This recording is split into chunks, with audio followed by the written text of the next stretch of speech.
What's up, guys? It's me here. Welcome back to the channel. On March 29th, 2006, a black Lexus was driving south down the Las Vegas Strip towards the MGM Grand.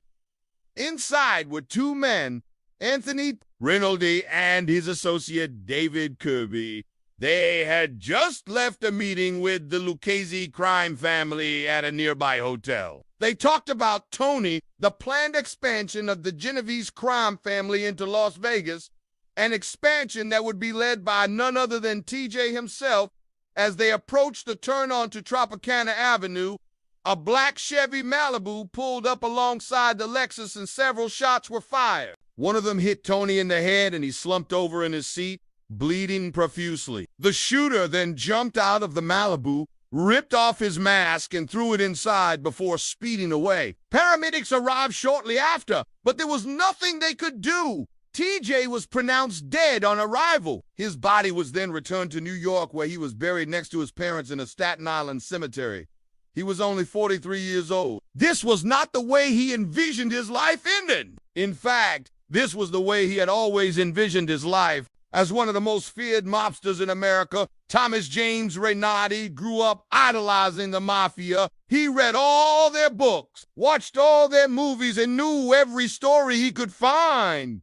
His heroes weren't actors or athletes. They were mobsters like Lucky Luciano, Frank Castellano, and Paul Virilio. By the time he was a teenager, he had already decided that if he couldn't be a mobster, he might as well be dead. This is Cold Eyes, Warm Gun. Let's get into it. Thomas James Reynolds was born on May 8, 1962, in Brooklyn, New York, to Italian immigrant parents. His father worked as a longshoreman, and his mother owned a small grocery store in Staten Island. They lived in a two-family house that Tom shared with his brother Kenneth and his sister Geraldine.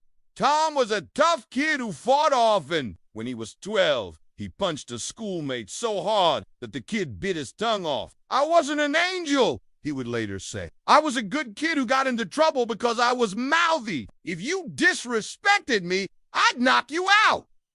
His solution to everything was violence, and so it shouldn't be surprising that when he was 16, he joined the Bonanno crime family. A year later, he committed his first murder, taking out a drug dealer from the Lucchese crime family who was selling drugs near one of the Bonanno social clubs. Tom was considered a made man at the age of 21 and was assigned to the crew of Joseph Massino, who was also from Staten Island. By the late 80s, he had already earned the nickname TJ, which stood for Troublemaker Jr. He became known as the go-to guy for settling labor disputes in construction sites around New York City. During this time, he was also introduced to a young woman named Deborah Graffino, the daughter of a prominent Bonanno. They soon fell in love and were married a few years later. Together, they had 3 sons. Unfortunately for Tom, Massino was sentenced to 100 years in prison for racketeering, conspiracy, and murder. So Tom went to work for another capo named Vincent Viniosha, but it didn't take long for Tom to make a name for himself. He was violent, vicious, and ruthless. In 1997, he assaulted 2 people in a Long Island City warehouse for stealing money from a poker game.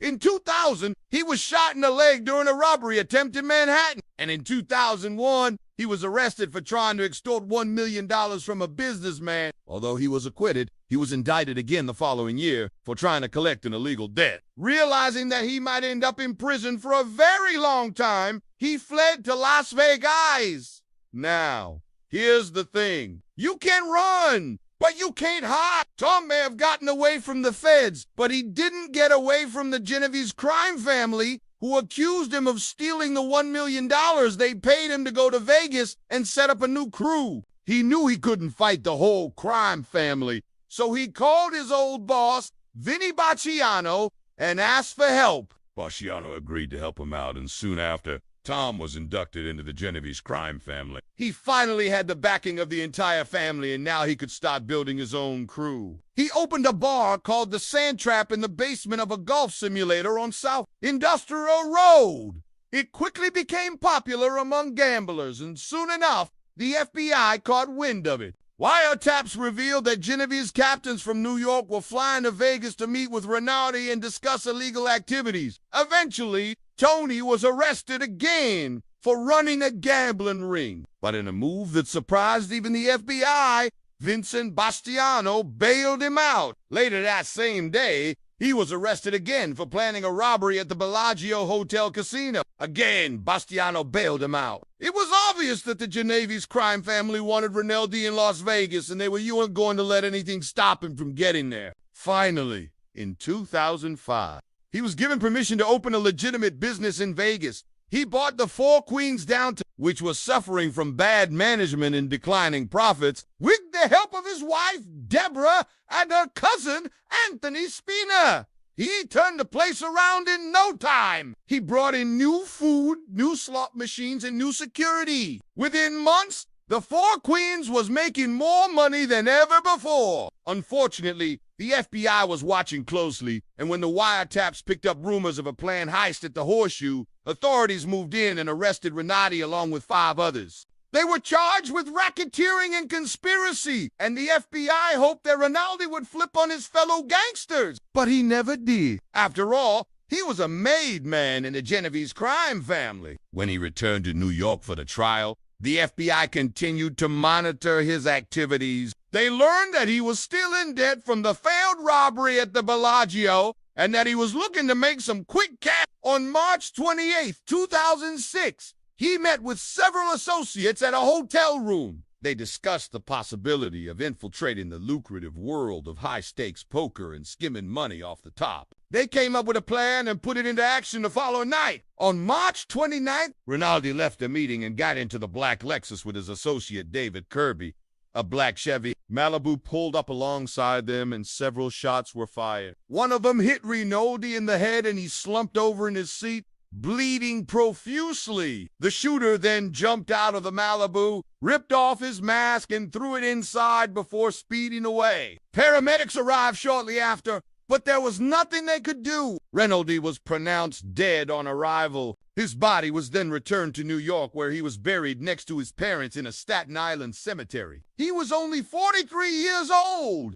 This was not the way he envisioned his life ending. In fact, this was the way he had always envisioned his life. As one of the most feared mobsters in America, he died before he could carry out his final heist.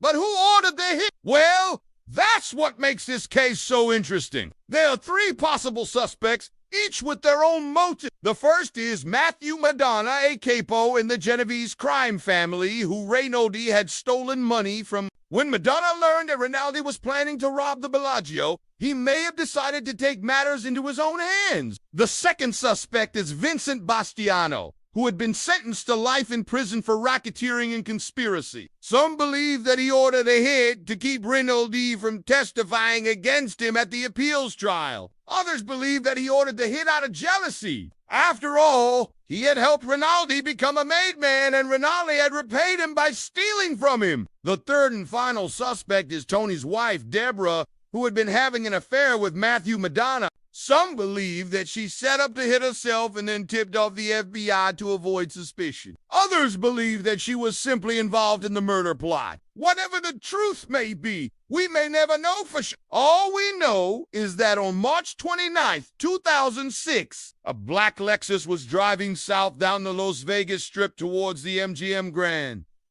Inside were 2 men, Anthony Rinaldi and his associate David Kirby. They had just left a meeting with the Lucchese crime family at a nearby hotel. They talked about Tony, the planned expansion of the Genovese crime family into Las Vegas, an expansion that would be led by none other than TJ himself.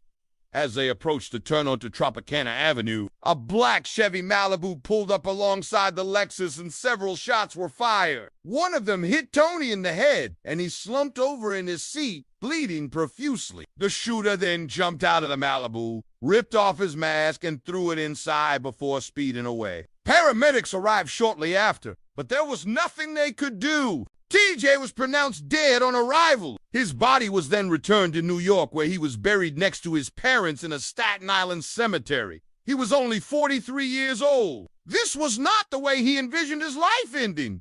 But what do you think? Who ordered the hit on TJ and why? Let me know your thoughts below. And as always, thanks for watching.